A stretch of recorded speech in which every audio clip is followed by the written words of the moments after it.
अस्सलाम वालेकुम, क्या मैं अंदर आ सकता हूँ? वालेकुम अस्सलाम मुस्तफ़ा। खुश आमदीद बेटा, आओ।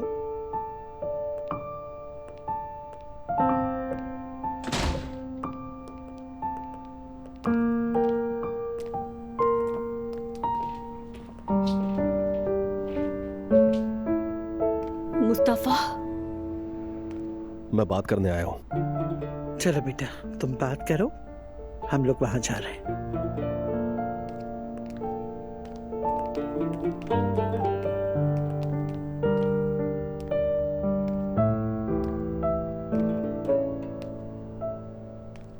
तो तुम्हें अपनी गलती का एहसास हो गया, लेकिन तुम्हें थोड़ा वक्त लग गया।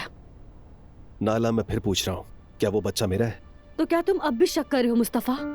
ये तुम कैसा सवाल कर रहे हो मुस्तफ़ा? मैं जान से मार डालूंगी तुम्हें। मुझे इस बात का पूरा यकीन है नाला। अब ये मत कहना कि गुस्से में कहा था, मैं ये सब कुछ नहीं समझता। वो तो मुझे अंदाजा हो ही गया है। मुझे तुम पर शर्म आती है। तुम अजलान से बिल्कुल मुख्तलिफ नहीं हो। मैंने सोचा था कि हम हमेशा साथ रहेंगे। अगर किसी ने तुमसे कुछ कह दिया तो तुम ऐसा करोगे मेरे साथ? डॉक्टर ने कहा है। अगर डॉक्टर ने कहा है तो एटलीस्ट तुम मुझसे पूछते, लेकिन तुम अदालत में लेकर जाना चाहते हो। चीखो मत, बहुत हो गया है। मैं चीख सकती हूँ, तुमने मुझ पर इल्जाम लगाया और अब भी वही कर रहे हो तुम। लेकिन मेरी एक बात गौर से सुन लो, मैं कोई टेस्ट या कुछ और नहीं करवाऊंगी। समझ आ रही है तुम्हें? तुम मुझे क्या तलाक दोगे मुस्तफ़ा? मैं दूंगी तुम्हें तलाक, समझे? मुझे और मेरे बच्चे को किसी की जरूरत नहीं है। इसका क्या मतलब है? अब तुम्हारी माँ को मैंने माँ समझा, बाबा को अपना बाबा, और तुमने मेरे साथ ये किया। अच्छा बताओ, मैं क्या करूँ? दफा हो जाओ।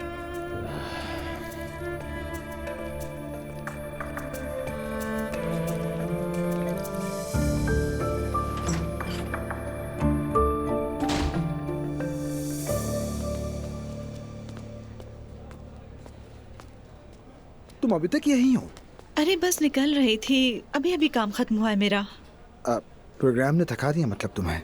नहीं, बिल्कुल भी नहीं। ऐसे दिन तो कभी ना कभी आते हैं, लेकिन सच कहूँ तो मैं बिल्कुल नहीं थकी। चलो अच्छा है। खैर तुम्हारे पास गाड़ी है, मैं छोड़ दूँ? नहीं, मैं यहाँ गाड़ी नहीं लाती, यहाँ पार्किंग का मसला है। चलो ठीक है, मैं तुम्हें ड्रॉप कर देता हूँ, आ जाओ। आपको जहमत होगी अरे इसमें रमीज। जहमत वाली कौन सी बात है?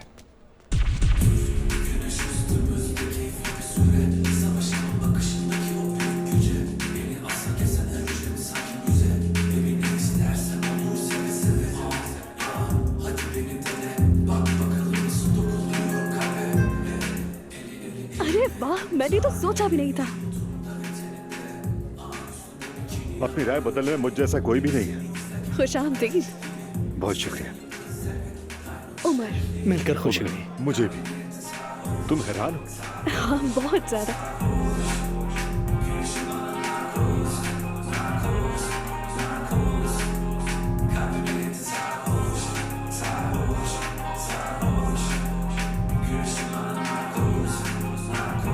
हेलो, क्या अकेली हो तुम? क्या कहा? मैंने कहा अकेली हो। हाँ अकेली हूँ, लेकिन आप में इंटरेस्टेड नहीं हूँ। जाओ यहाँ से। जी बताइए, लेकिन कोई मेरी- प्रॉब्लम है क्या? क्या हुआ है? बात करना चाह रहा था ये मुझसे। अरे वाह, हम दोनों तो पहले ही बात कर रहे हैं। इनमें इंटरेस्टेड हूँ मैं।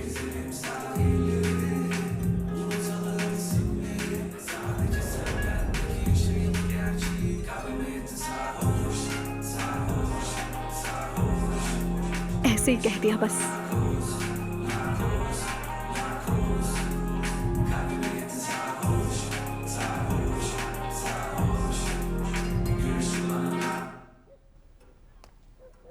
अजलान, यहाँ क्या कर रहे हो? ऐसे ही बैठा हूँ भाई।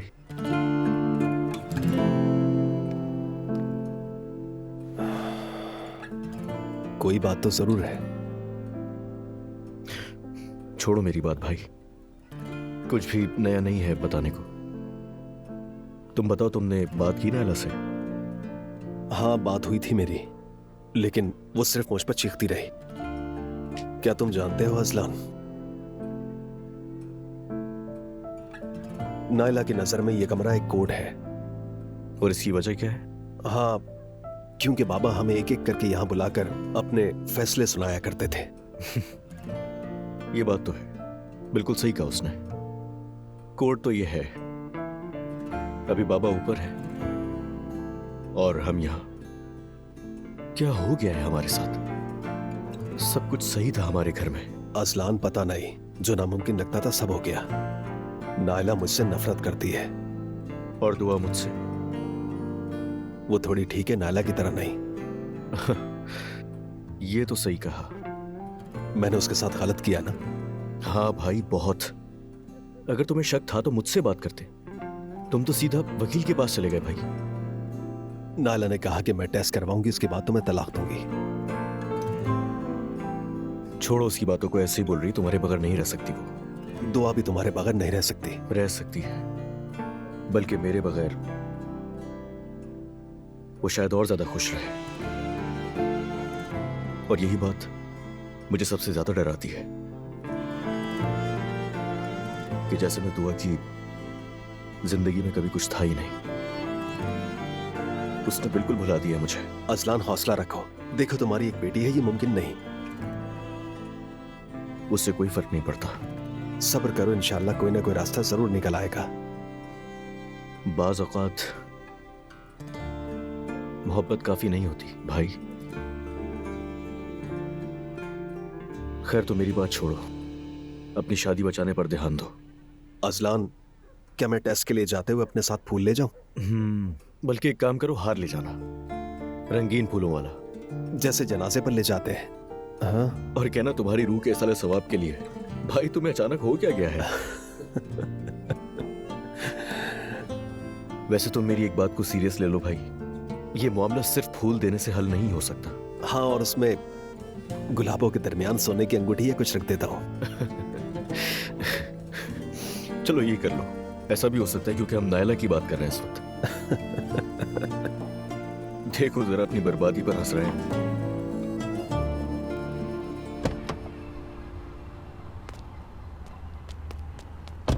रमीज, तुम्हें बाहर आने की जरूरत नहीं थी। अरे दरवाजे तक तो छोड़ दूं कम से कम। ऊपर क्यों नहीं आते? रोहान भी घर पर है, साथ में कॉफी पी लेंगे। काफी रात हो गई है, फिर कभी आ जाऊंगा। ठीक है? चलो ठीक है।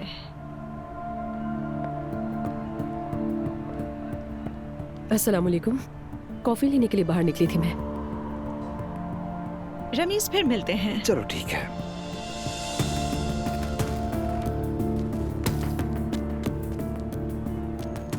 बॉयफ्रेंड साथ नहीं है तुम्हारा? नहीं, तबीयत ठीक नहीं है। हाँ जानता हूँ, घर आ गया है वापस। यार रमीज, क्या अब हम एक दूसरे से इतना फॉर्मल होकर बात करेंगे इन चीजों के बारे में? उसकी कोई जरूरत नहीं। वो आदमी कहाँ है जिसके लिए तुमने दुनिया हिला दी? उसने आखिरी दिनों में थोड़ा जोश चाहा होगा। बीमार हुआ तो पलक झपकते ही बीवी के पास वापस चला गया, और उसकी बीवी घर पर उसका ख्याल भी रख रही है। अब भी वही उस पर गालिब है। और एक और बात बताऊं तुम्हें, मरियम साहिबा चाहे तो अपना सर भी कटवा देंगी, मगर आप उसे तलाक नहीं लेंगी। ऐसा कुछ नहीं होगा। मुझे आपको पर पूरा भरोसा है और यकीन भी है। और वैसे आई एम सॉरी, तुम मुझसे इस तरह कैसे बात कर सकते हो? हमारे रिश्ते में तो तुमने मुझे धोखा दिया था, रंगे हाथों पकड़े गए थे, मुझे छोड़ दिया था तुमने। अब खुद को मजलूम बनाकर ऐसी बातें करने का क्या मकसद है? क्या तुम सब कुछ भूल गए हो जो तुमने किया था? हमारी शादी में सिर्फ एक ही दिन रह गया था, क्या ये मामूली बात है? तुम्हें मालूम है तुम्हारा प्रॉब्लम क्या है? तुम्हें छोड़ दिया गया है। तुम हमेशा दूसरों को धोखा दिया करते थे, इस दफा तुम्हें धोखा मिला है तो तुमसे बर्दाश्त नहीं हो रहा। तुम्हारा मसला अना का है, मैं और अप्पू नहीं। हो भी सकता है कि यही सच हो, मगर फिर भी ये तुम्हारे किए को ठीक नहीं बनाता है अलिफ। ओके, लेकिन ये सब तुम्हारे एक्स को भी जस्टिफाई नहीं करता। और मैंने तुम्हें धोखा नहीं दिया, छुपकर किसी से मिलने नहीं गई तुम्हारी तरह, अपने पूरे दिल के साथ गई थी। सच बोला तुमसे, और इसके लिए हिम्मत चाहिए होती है। मुबारक हो तुम्हें। मतलब अगर तुम पूरे दिल से उस पर यकीन कर सकती हो तो कुछ कहने की जरूरत ही बाकी नहीं। मुबारक हो अलिफ। मगर देखो, आखिरकार अकेली तुम ही रह जाओगी। अब वो अपनी बीवी के पास वापस जाएगा, मरियम साहिबा फिर से उसे अपने पैरों के नीचे ले लेंगी, उसकी सारी फैमिली उसके इर्द गिर्द होगी, और अलिफ तुम्हारी जिंदगी कभी पहले जैसी नहीं होगी। तो इसलिए उन सब सालों की खातिर मैं तुम्हें आखिरी नसीहत करना चाहता हूँ, अलिफ छोड़ दो उसे, इससे पहले कि तुम मजीद जलील हो जाओ। बस इतना ही।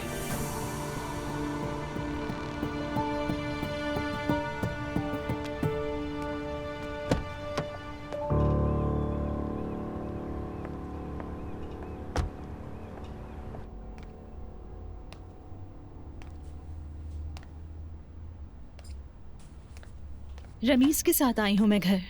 और दरवाजे पर मेरी एलिफ से मुलाकात हो गई। ओए, मैं बहुत थक गई हूँ। हाँ।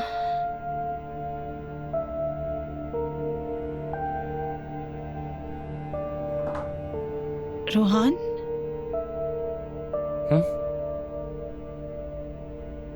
तुम ठीक तो हो ना? मेरी बात नहीं सुन रहे? मैं इदरीस साहब से राब्ता नहीं कर पा रहा। आज वो काम पर नहीं आए, दूसरी लोकेशंस पर भी नहीं गए। मुझे पेमेंट्स के बारे में कुछ पूछना था उनसे। हाँ, हो सकता है उन्हें कोई अहम काम हो, कॉल कर लेंगे तुम्हें। वो सारा दिन गायब रहे, और कौन सा इतना अहम काम हो सकता है? मैंने इतनी बार कॉल की उन्हें, मेरी कॉल भी इंपॉर्टेंट हो सकती है। अच्छा ना, परेशान मत हो। देखो, तुम्हारी मिस कॉल देखेंगे तो फिर तुम्हें कॉल कर लेंगे। तुम इतने फिक्रमंद क्यों हो रहे हो? मुझे कुछ समझ नहीं आ रहा। क्योंकि पहली बार ऐसा हो रहा है। खैर, कल तक इंतजार करते हैं।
ये मत कहिएगा कि हम मिल नहीं सकते।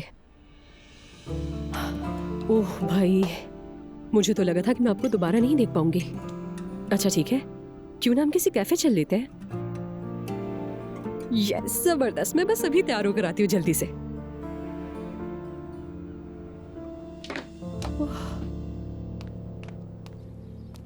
अस्सलाम वालेकुम। वालेकुम अस्सलाम। मेरा कल से इदरीस साहब से कांटेक्ट नहीं हो पा रहा। दरअसल वो बहुत बीमार है, कुछ दिन नहीं आ सकेंगे।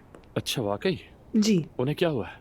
ये नहीं पता। कोरोना हो गया उन्हें। समझ गया, अफसोस हुआ सुन के। चले ठीक है, फिर मैं अपने कमरे में जा रहा हूँ। क्या इदरीस का आया यहीं पर है? नहीं, वो तो यहाँ नहीं है। क्या मदद कर सकता हूँ मैं आपकी? आप कौन हैं? मेरा नाम रोहान है, मैं यहाँ का मैनेजर हूँ। जिनके पास भी दस्तखत करने के इख्तियारात हैं उनको ले चलो। हथकड़ी पहनाओ इन्हें। क्या मुझे बताएंगे हुआ क्या है? ऑफिसर, पहले मुझे बता तो दे हुआ क्या है। यकीनन आपको कोई गलतफहमी हो रही है। प्लीज कोऑपरेट छोड़े कीजिए मुझे। हमारे साथ। हर कमरे की अच्छी तरह तलाशी लो। सिग्नेचर किए हुए तमाम डॉक्यूमेंट्स अपने साथ उठा लो। मैंने कुछ नहीं किया, मुझे ये तो बताया, आप कहाँ लेकर जा रहे हैं मुझे?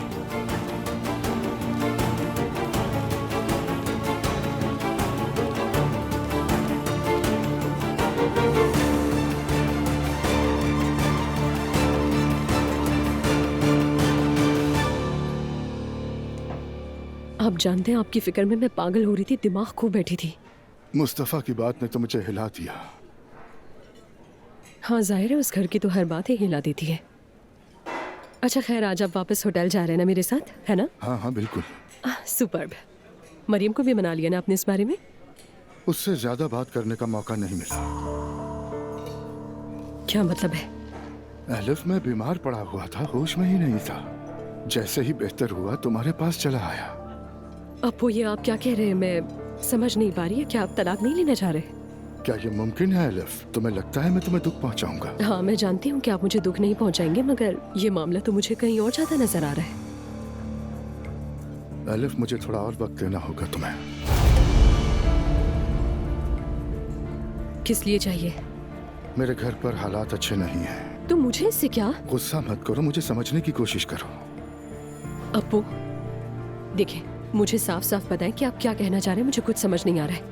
वो मरियम क्या ज्यादा अहम हो गई है क्योंकि उसने आपकी खिदमत की? इसका इस बात से कोई ताल्लुक नहीं है। मैंने अपनी जिंदगी में सिर्फ एक औरत से मोहब्बत की और वो तुम हो। हाँ तो ठीक है, तलाक लेना। मुकदमा अभी अदालत में है, लेकिन जाहिर है मरियम इस केस को मुश्किल बनाएगी, इसीलिए हमें थोड़ा वक्त चाहिए होगा।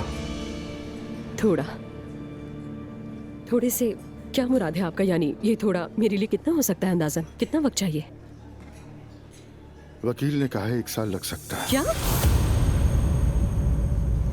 1 साल? और मैं पूरा 1 साल बैठकर इंतजार करूंगी? बताइए। कोई भी तुम्हें कुछ नहीं कह सकता। लोग कहते हैं अप्पू, हर कोई बातें करता है यहाँ। आपको नहीं मालूम मैंने सारी बातें सिर्फ और सिर्फ आपकी मोहब्बत पर यकीन करके बर्दाश्त की हैं अब तक। मैं तुमसे बहुत मोहब्बत करता हूँ और मैं अपनी पूरी कोशिश कर रहा हूँ। लेकिन मेरे लिए ये कोशिश काफी नहीं है। नहीं, मैं इतना इंतजार नहीं कर सकती। क्या मतलब है कि तुम नहीं कर सकती? अप्पू, मैंने शुरू में ही कहा था कि मैं ऐसी सिचुएशन में नहीं रहना चाहती। मैंने सबको ये बताया कि अगर गलती की भी है तो मैंने अपनी मोहब्बत को पाने के लिए की है। लेकिन नहीं, मैं ऐसी औरत नहीं बन सकती जो सालों तक घर बैठकर शादीशुदा आदमी के तलाक लेने का इंतजार करे। एलिफ मेरी जान, प्लीज ऐसा मत करो।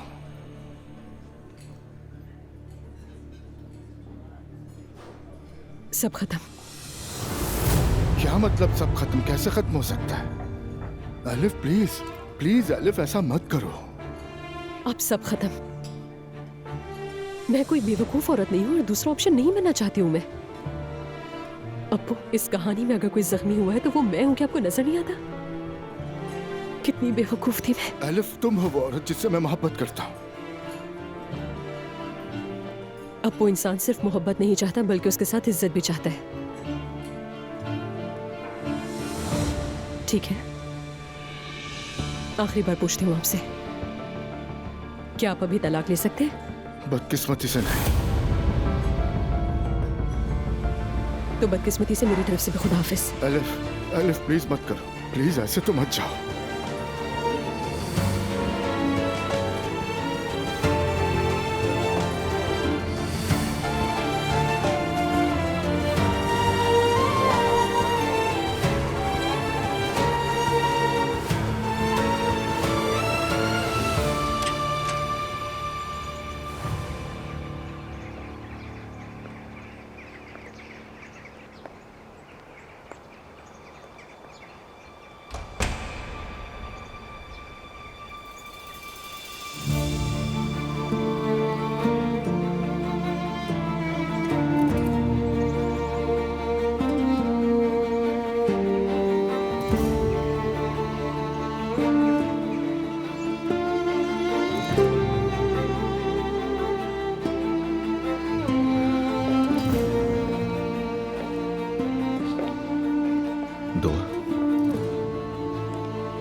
तुम्हें यकीन है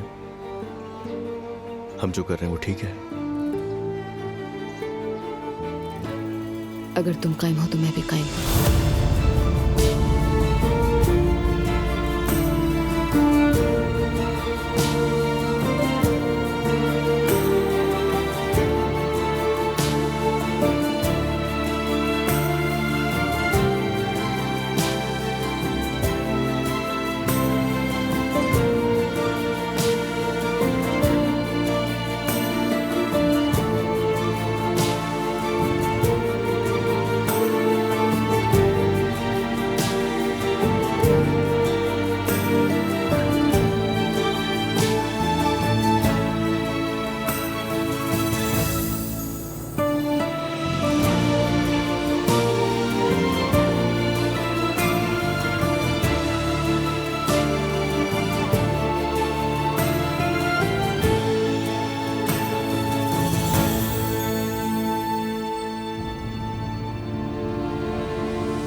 मॉम देखें, अप्पू तलाक लेकर हम लोग शादी करेंगे। हाँ हाँ आओ, सब तालियां बजाते हैं। ऐसा नहीं है कि सिर्फ वो लोग तलाक ले रहे हैं। मैं यहाँ हमारे दरमियान सब ठीक करने आई हूँ और आप क्या कर रही हैं? ये तो तुम देखो कि तुमने क्या किया है। ठीक है मॉम, मैं आपका घर छोड़ दूंगी और चली जाऊंगी 2 दिन में। बेवकूफी मत करो। आप ही ने निकलने को कहा था ना? आपने कहा था निकल जाओ मेरे घर से, तो क्या हो गया अब? तुम्हें अब तक समझ नहीं आया? अब्दुल्ला साहब का जब तुमसे दिल भर जाए और तुम्हें छोड़ दे, तब तुम्हारे पास लौटने के लिए कोई जगह तो हो। क्या तुम वाकई समझती हो कि वो औरत अपने शौहर को तलाक दे देगी? देखो, तुम्हारे इर्द गिर्द कौन बचा है? कोई भी तो नहीं है, सब मरियम साहिबा के साथ है। और हम दुनिया में कोई पहले थोड़ी है जो ये कर रहे हैं। एलिफ, ये तलाक नॉर्मल हालात के बिल्कुल नहीं है। आंखें खोलो प्लीज, नुकसान तुम्हें ही होगा। वो औरत नॉर्मल नहीं है, कुछ भी कर सकती है तुम्हारे साथ। ठीक है, हर कोई अगर उस औरत के साथ है तो मेरे साथ अप्पू है। उफ, हद है एलिफ, मैंने वक्त जाया किया अपना। याद रखो, नुकसान सिर्फ तुम्हारा ही होगा। पहले दिन से ही मेरे शौहर को अपने जाल में फंसा लिया। तुम्हें हमारे खुशहाल घराने से जलन थी ना? कसम खाई थी हमें बर्बाद करने की, लेकिन तुम नहीं कर सकोगी, कभी भी नहीं।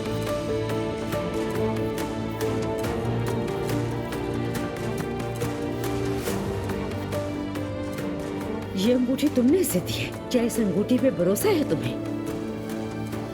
देखना, तुम ये ज्यादा देर नहीं पहन सकोगी। तुम जिस गलतफहमी में हो वो पूरा करने नहीं दूंगी मैं। सब मैंने खुद किया है, सारी गलती मेरी है। हर कोई ठीक कह रहा था, हर कोई।